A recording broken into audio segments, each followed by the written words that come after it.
you. Mr. President, Mr. Vice President, on behalf of my co-chair, Secretary Ross, and the entire American Workforce Policy Advisory Board, it's an honor to have you here for today's inaugural board meeting.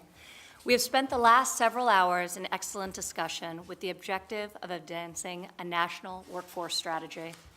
Our collective aim is to ensure that all Americans can benefit from the nation's historic economic boom and record low unemployment rates.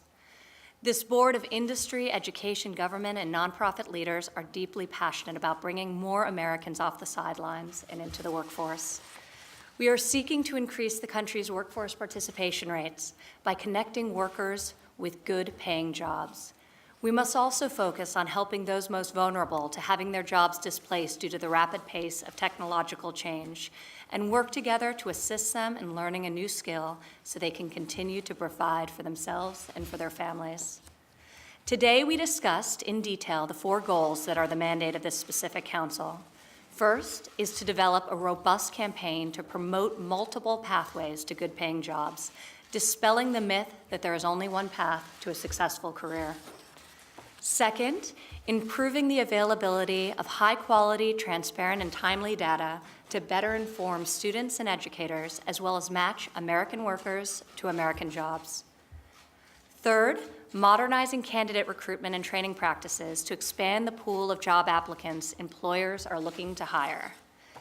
And finally, measuring and encouraging employer-led training and investments. We are championing and seeking to further private sector leadership and investment in workforce development. As we look to the future, this board will also influence our legislative agenda to mobilize our higher education system and help us be more responsive to today's students and job creators. And this is something that we're optimistic can be done in this Congress. I'd like to thank you, Mr. President, for being here and for your steadfast commitment to a pro-growth economic agenda that is creating tremendous opportunity for all Americans. Just this past quarter, a remarkable 73% of people who started out work had been out of the workforce the previous month rather than being unemployed. That's the highest share of people entering the labor force from the sidelines since we started tracking this metric decades ago. With record low unemployment rates across all demographics, we will continue to focus on fostering inclusive growth that lifts up all of our citizens. We have an extraordinary opportunity, and this extraordinary group around the table, titans of industry, education innovators, and pillars of our community, will help us make a difference in the lives of millions of our fellow citizens.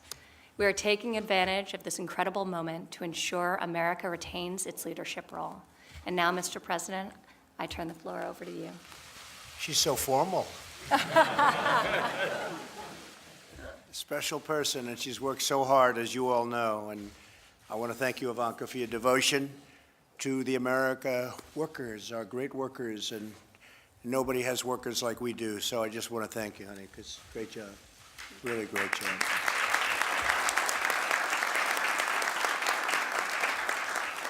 She works very hard on this, I will say, and she's created a lot of happy families, because you're going to be up to close to 7 million people pretty soon. You are very responsible, along with many of the people at this table, and I'm going to ask, I think, for you, maybe before I even speak, to go around the table, because this is such a distinguished group, and just introduce yourself. We have a few of the media back there, and just a small group, you know, Tim. Sometimes you have to see some of these groups. It's pretty amazing what they do. They break down the walls and the windows and everything else in order to get in. But we have great representative media back, and I thought you should really take some of the credit for what you've done. And I'd maybe like to start with Tim Cook, who's done such an incredible job at Apple, become a friend of mine, and he's a friend because he does a great job. I mean, we want to get things done, employs so many people, brought a lot of money back into our country because of the new tax law, and he's spending that money very wisely and just done an incredible job. So, Tim, maybe you could just start, please. Sure. Thank you, Mr. President. It's an honor to serve on this council. I've always thought that America is so special in so many ways, but at the heart of all of it is people. And that, to me, is what this group is about. For our company, as you know, was founded by a college dropout. So we've never really thought that a college degree was the thing that you had to have to do well. We've always tried to expand our horizons. And to that degree, about half of our U.S. employment last year were people that did not have a four-year degree. And we're very proud of that, but we want to go further. And so to that end, as we've looked at the sort of the mismatch between the skills that are coming out of colleges and what the skills are that we believe we need in the future, many other businesses do, we've identified coding as a very key one. And we believe strongly that it should be a requirement in the United States for every kid to have coding before they graduate from K-12 and become somewhat proficient at it. And so we've done a curriculum now and provided it to all schools in the United States. 4,000 have picked it up. Now, we have a lot further to go because there's a lot more than 4,000 schools in America, but that is a start. We've also done that with 80 community colleges, and we're really proud of that, particularly with the work that we're doing in Austin and providing coding education there. There's an enormous deficit in the number of jobs versus the number of candidates. And so we are proud to take part and to help to get this alignment much better between education and private sector. We realize that in something this large, it takes government, private sector, and education all kind of oaring in the same direction, and we're very proud to be a part of it. Well, thank you, Tim. Thank you. Great job. Thank you. Thank you very much. Kim? Well, I too want to echo my appreciation for having the opportunity to serve on this board. I'm excited about what's happening across this country. Iowa has the lowest unemployment rate in the nation at 2.4%. Our economy is growing. We've had 4 straight quarters of wage growth in Iowa. We are no different than other states. We have jobs looking for people. So I'm anxious to work. A public-private partnership is the answer. That is how it's going to work. We have an initiative, Future Ready Iowa, that has a goal of having 70% of Iowans in the workforce to have education or training beyond high school by the year 2025. And we're at about 58% right now, but set the goals high, right, and work hard to get it. And we're doing that through registered apprenticeship programs, and we'll be launching an initiative, Computer Sciences Elementary, that will launch 6 computer science elementaries in the state that will target high poverty, high needs areas so we can help produce a capable, ready workforce. Most importantly, though, and then I'll pass it, is to make sure that our students and then Iowans know that there are multiple paths to great careers, and those careers exist in Iowa. Thank you. Well, thank you. And Kim just had a great victory, governor of Iowa. She just defeated somebody who spent unlimited money. It was unlimited. And it's called talent. You've done a great job. Thank you very much, Kim. Great job. Mr. President, thank you for the opportunity to be here today. I'm Vi Laus from the city of Charlotte, and what I'd like to say is that we're a city where we want everyone to have the ability to participate in the economic opportunity. And we are the 2nd largest banking center now in the country. That may be good or bad. But nonetheless, when we look at that, we also have to weigh it against those that haven't had a chance. And this opportunity, I think, will provide us pathways, innovations, collaborations to accomplish that so that people left out can get in a great home, a safe place to live, and a job that they can be proud of. Thank you very much. And we have our big convention in your city, as you know, and you worked very hard. We're getting ready. And a lot of people wanted it, and you got it, so congratulations, and I'll see you soon. Thank you. Mr. President, Sean McGarvey with North America's Building Trade Unions, and I too want to thank you for the opportunity to work with terrific co-chairs and colleagues around this table on issues that are really important to the building trades. And I want to let you know that we made a commitment to you last year of 250,000 new apprentices over the next 5 years, and 56,000 of those last year were registered with the Department of Labor. So we're following through on our commitment. Thank you. Mr. President, Jay Box from the great state, great Commonwealth of Kentucky, representing 4.3 million people, and more particularly representing the 16 comprehensive community colleges in our 73 campuses around the state. And in Kentucky, we are committed to speeding the time to a degree and a credential because we know the workforce needs us to turn out our workers faster. And so we like to say, instead of a career pathway, a career freeway with many on-ramps and exit ramps so that students can come into our institutions at any time and exit once they get a credential and right into the workforce. And later on, they can come right back in for further skill training. Thank you. Mr. President, nice to see you. I'm very pleased to be here. This project addresses itself to the two fundamental challenges we face in the business community and in our society. That is, people without jobs and massive numbers of jobs without people. And I believe the work that will take place here immediately, just with people working with one another, will add to the solution of both of those challenges. Thank you very much. Thank you, Mr. President. Scott Sanders, National Association of State Workforce Agencies. It's been great to be around this table with employers, educators, and others. We've already started talking with Tom about how we can help across all the states, help pull those together, that unemployed, underskilled, and they're out of the workforce. And how do we get them back in and help fill those 7.3 million jobs? So honored to be here. Thank you very much. Thank you.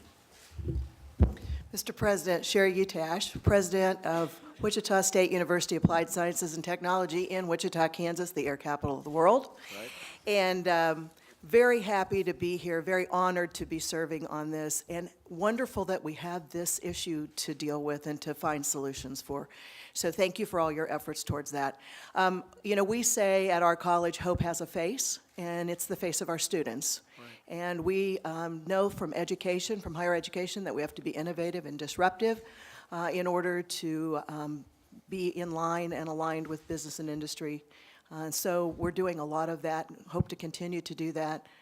And I can assure you from the two-year sector, along with Dr. Bumpus, we're doing everything we can to create the workforce for the future. Thank you very much. Thank you. Mr. President, I'm Mary Ann Wanamaker. I'm a labor economist at the University of Tennessee. I think really the administration should be applauded for putting a spotlight on our using federal data to solve some of our biggest challenges. And this is one of those places where we really have a lot of assets at our disposal, and excited to help the board think through those issues. Thank you very much.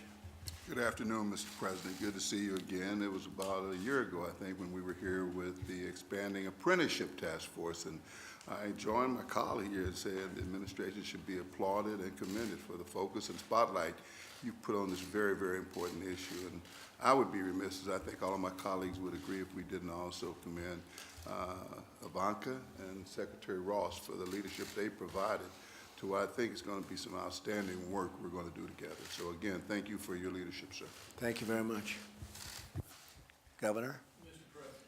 Mr. President, let me pile on the praise for your administrations and the entire administration for that matter, just the laser focus on this topic. It is going to, whether we like it around this table or not, it's going to define our nation.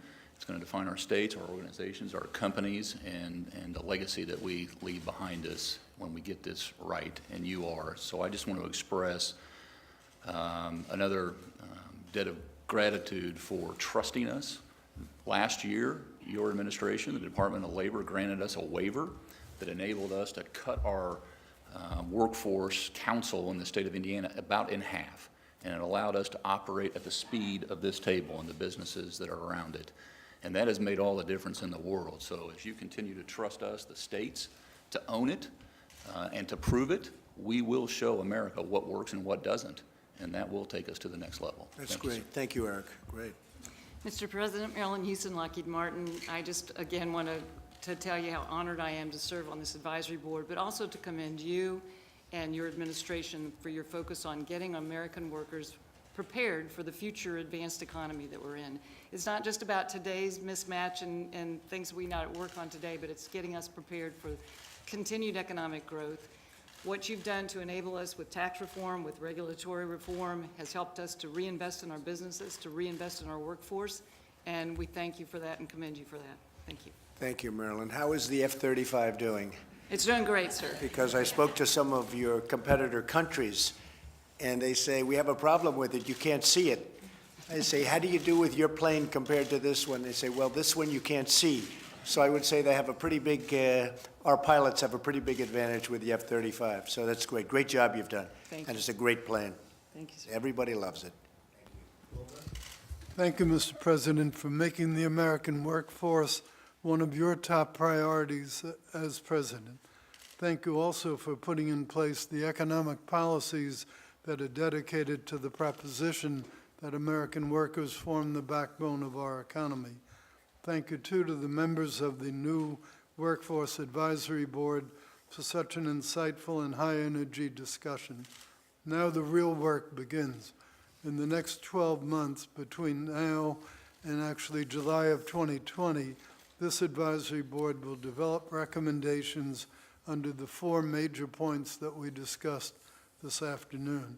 And those recommendations will go to the National Council for the American Worker, which Ivanka and I co-chair with Secretary Acosta and Domestic Policy Council Director Joe Grogan. So we're looking forward to the implementation phase, which, as you know, execution is the key to everything. Thank you, Wilbur. Mike Pence? Well, Mr. President, I would just, I want to commend Ivanka and the Secretary for implementing your vision of workforce innovation in this country. And I want to thank Governor Reynolds, Governor Holcomb, and Tim, and Marilyn, and Jenny, and Alan.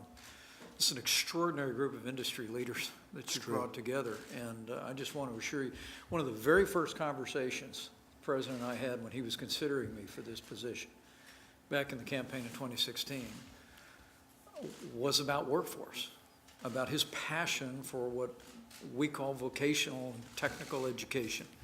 And I just want to assure you, as you'll hear firsthand again from the President today, that this is an enormously high priority for this administration. We're very grateful to each and every one of you for engaging and bringing best practices and best ideas forward. Thanks, Mike.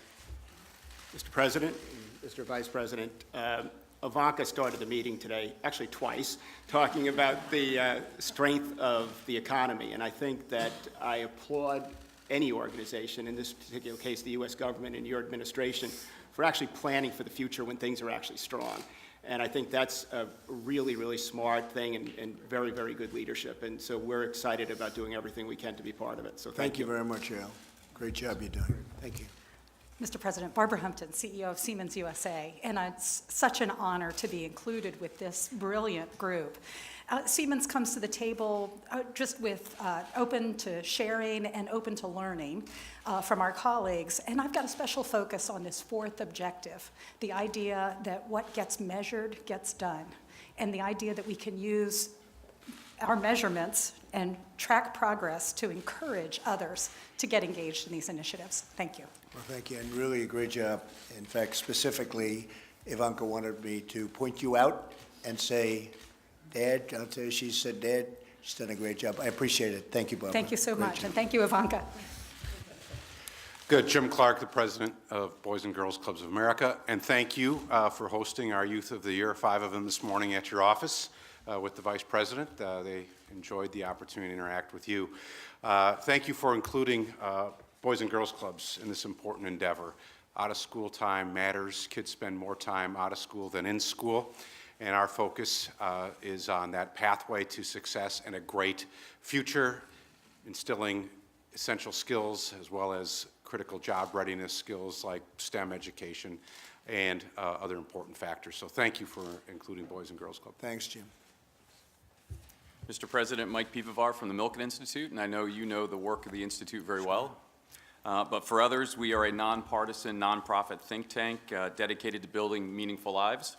I'm the executive director of the Center for Financial Markets, and our mission is to use the power of financial markets to improve access to capital, job creation, and improved health. I'm so excited to be part of this effort to what I think of as building a virtuous cycle of investing in the American dream by investing in each other. So thank you. Thank you very much. Mr. President, Elizabeth Gettle, Cristo Rey Network, 35 private schools exclusively serving low-income students. Through a special agreement with the United States Department of Labor, every single student works 1 day a week in an entry-level professional job, law firms, engineering firms, the technology industry, and the like. And in so doing, developing these transferable soft skills that will take them into any job in the workforce: persistence, communication, and a strong work ethic. Thanks for the opportunity to be Thank you here. very much. Thank you. Mr. President, Jay Timmons with the National Association of Manufacturers. I had the great fortune yesterday of being able to announce the results of our first quarter 2019 survey of manufacturers with the Vice President present at our Board of Directors meeting. And as you know, that survey has been going on for 20 years. I was able to announce that we have had 9 consecutive quarters of record optimism from manufacturers, 91.8%.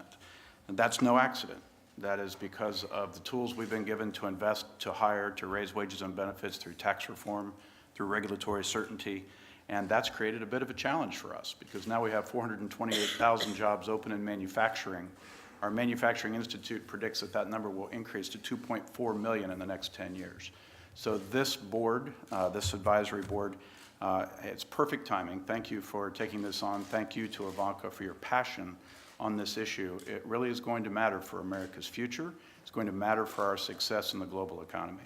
Thank you, Jay. And if you remember from past years, others said manufacturing was not going to happen. Those jobs were never coming back, and they are coming back. We have 600,000. Right, they're roaring back. We have 600,000, and it'll be a lot higher than that when the next report comes out. And it's really been something, the manufacturing jobs. So we're going to be up to getting close to record numbers. Nobody thought they were coming back, and I said, how does that not happen, right? If manufacturing jobs come back, does the country come back? And we're doing really well. And I think you're also in your numbers, it was the biggest increase in the history of your chart. And that's something that made me very happy. Your initial jump, not your last jump, but your initial jump. 56%, I believe, to 93%. It was a huge That's right. jump. That's what I had heard. I had to bring that up because to me that was the initial one. The last one was a nice jump, but you know we were competing against ourselves. But the initial, it went from like 56 to 93. Right. So that was a pretty big jump. That shows optimism, which is a big part of what we're doing. Thank you very much, Jay. Thank Great you job. for your leadership. Thank you. Keep it up. Mr. President, thank you for your focus on this area. I have the benefit of spending a lot of time with you, and I know your passion for the area, so thank you for the leadership. We have an extraordinary group around the table, and we're coming up with some really practical and implementable actions, so thank you. Thanks, Chris. Thanks. Great job. Mr. President, Mr. Vice President, Scott Pulsifer, I'm the president of Western Governors University. Ivanka, Secretary Ross, thank you for the honor and the opportunity to be here. WGU was founded very simply on the premise and the purpose to change the lives of individuals and families, and we believe that education is the single biggest catalyst to do so. We believe it's the surest path to opportunity in the form of a great job and a provident life. We surely have a mission to expand access to high-quality education with great outcomes. We need more accessible, more affordable, more aligned pathways in education that lead to the workforce of the future. And so it's a great opportunity to be here and work together with these colleagues. Thank you, Scott. Thank you. Very nice. Thank you. Mr. President, Juanita Dugan, NFIB, the National Federation of Independent Business, and we've been representing hundreds of thousands of small businesses across America for 75 years. And thanks to you and the last Congress, you gave us the largest tax cut in history for America's small business, and the small business economy has been on fire. You also broke records for optimism in small business over the last 2 years. And for years, taxes and regulations were the biggest problems facing small business. The Vice President knows this as well. And now, those are not the problems, but finding qualified labor is the biggest problem for small business. Record numbers of small business owners declare that they can't find any applicants for their open jobs. So this is becoming a crisis, and as good as the economy is for small business, it's not sustainable if we can't fix this serious labor shortage. Right. So thank you very much. It's an honor to serve on this committee, and thank you also for the whole administration's focus on small business over the last 2 years. Thank you. It's been extraordinary. And I thank agree you, with Mr. what President. you just said. Thank you very much, Juanita. Mr. President, Mr. Vice President, Craig Manier from the Home Depot. It is a privilege to serve the American workers here with the esteemed colleagues around this table, so thank you for the opportunity. We're passionate at Home Depot about helping our associates grow their careers. And to run a retailer the scale of Home Depot, you need everything from engineering to data science to folks who have outstanding people skills and a passion for customer service. And we're privileged to serve on this committee to help drive this forward and continue to grow this economy. Thank you. Thank you very much. Great job you're doing. Mr. President and Mr. Vice President, I, like everyone, am very honored to be on this committee. And I have to add just two other comments to those already made. So to both Secretary Ross and Ivanka, I would add the word unwavering leadership. Because for as long as you've been in office, I can remember this has been a top issue. And it has been unwavering through thick and thin, their support on this and yours. And I also am very optimistic about this in that I think we have a chance to not only say this is a very strong economy, it will be an inclusive economy. Because I think as a result of all this work, we have a chance to employ so many more people, and not always with a college degree. A less than a four-year degree will get a very good paying job in the new economy. And so to me, that would be just a really wonderful contribution, both a strong and an inclusive economy. So thank you for the opportunity. Thank you very much, Jenny. Mr. President, Johnny Taylor from the Society for Human Resource Management, SHRM. With 300,000 members across the globe, and I got to tell you, we share something, a common passion, and that's for workforce. When I hear the Vice President say that, I know Ivanka's living it. It means a lot to our profession. You've created a different problem for us, though. Now businesses are telling us they don't have a problem accessing financial capital. They have a problem accessing human capital. That's a high-class problem. The human resources profession is committed to resolving it, but thank you for that opportunity. Well, thank you very much, Johnny. And we're going to be opening up the labor forces because we have to. We have so many companies coming in. People like Tim, you're expanding all over and doing things that I really wanted you to do right from the beginning. I used to say, Tim, you got to start doing it over here, and you really have. I mean, you've really put a big investment in our country. We appreciate it very much, Tim Apple. But we're opening it up. We have to bring people in. We want them to be people based on merit, and we want them to come in legally. You see what's going on at the border, and we're doing a great job, whether it's Border Patrol, ICE, law enforcement generally. We're all working together. We have our military sent to the border. We have 8,000 military personnel right now at the border. We are doing an amazing job considering it's really an onslaught very much. I call it invasion. They always get upset when I say an invasion, but it really is somewhat of an invasion. And we're stopping drugs at a record level, but a record number of drugs are pouring up and coming up, and we're getting it done. Human trafficking is a disaster. Nobody knew too much about it until recently. It's been going on for 1 million years, actually. It's been going on for a long time, but we've seen it, we've spotted it. It's being slowed down, but we can't slow it down unless we have a very strong and powerful separation between us and wherever it is it may be. And in this case, it happens to be Mexico. Mexico's helped us, but Mexico has a record number of murders this year, a number that's so large it's actually hard to believe. And we're working very hard on actually having one of the safest we've ever been. We have some of the best numbers we've ever had from the standpoint of crime, murders, killings included. One of our best years ever was last year, and we're down 6% from last year, so that's very important. But we want to have a very strong border, but we want to have a lot of people coming in. A lot of people don't understand that. They think we're shutting it out. We're not shutting it out. We want people to come in, but they have to come in through a process. So we have a process that's really moving along rapidly. Last year we took in a large number of highly qualified, wonderful people, and for the most part, they're working already in your companies.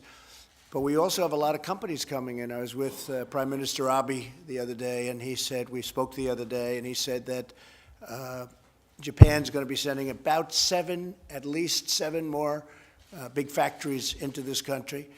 And it's got to do more than that. We have too big a deficit with Japan. We have for a long time. But they're going to, you saw a couple of openings, big openings in Michigan. Chrysler Fiat just announced that they're going to spend $4.5 billion in Michigan around the Detroit area. We have a tremendous number of not only car companies coming in, we have a lot of car companies coming in. They're coming in, they're building new, but they're also expanding. And they're going to Pennsylvania, they're going to Ohio, very heavy in Michigan, South Carolina, North Carolina, all over. We have companies coming into this country at a record pace, and really at a pace that nobody thought possible, because nobody thought you'd ever see these particular companies again. Many of them are coming back. They want to be where the action is. They're coming back. They left years ago. I used to talk about it as a civilian, but they left years ago, and now they're coming back, and they're coming back in numbers that nobody believes. So we're going to let a lot of people come in because we need workers. We have to have workers. Unemployment at 3.7, 3.6 probably. These are low numbers, and in one way I love it, but in another way I don't want to make it hard for you to get those companies rolling with really great people, because without the great people it doesn't work. All of these wonderful things we talk about are nice, but you need the great, as you discussed. Juanita, you need the people, and you need really good people, and we have great people, and we have the best in the world, in my opinion, and we are having other people come into our country that you're going to be very proud of in the job they do. One of the things that has happened, and people don't talk about it, but because of the great economy, we have a prison population that, for the first time ever, is getting a shot at working. When they got out of prison, they had a stigma, and it was a tough stigma. And in many cases, there was not much they could do. They couldn't get a job. They couldn't, no matter what, they couldn't get a job. And now they're getting jobs because our economy is so strong, because you want workers. And I've spoken to at least 6 big employers, and they are loving what they see. They cannot even believe how good some of these people are. Not in all cases, I guess, but you can say that about everybody, but how great they have been.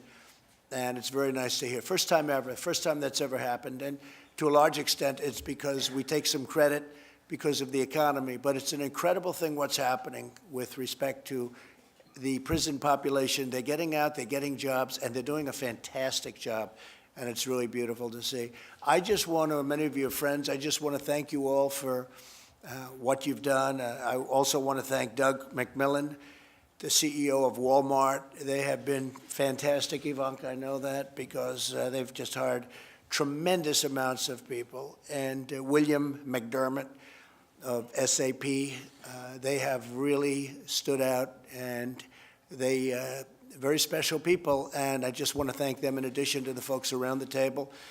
And again, thank you all for being here. Thanks for the incredible job you've done. We appreciate it very much. And Tim, thank you very much, very much. Thank you, Mr. President. And thank you very much, everybody. Thank you. Thank you. Press, thank you.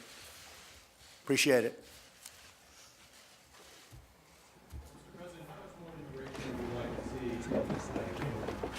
Well, we're going to have a lot of people coming into the country. We want a lot of people coming in, and we need it. It's not a question of do we want it. These folks are going to have to sort of not expand too much, and if you tell them, these are very ambitious people around this table, they don't like the concept of not expanding. Would you say that's right, Barbara? Barbara's not into non-expansion. So we want to have the companies grow, and the only way they're going to grow is if we give them the workers, and the only way we're going to have the workers is to do exactly what we're doing. Thank you all very much. Appreciate it. Thank you. Please. Thank you very much.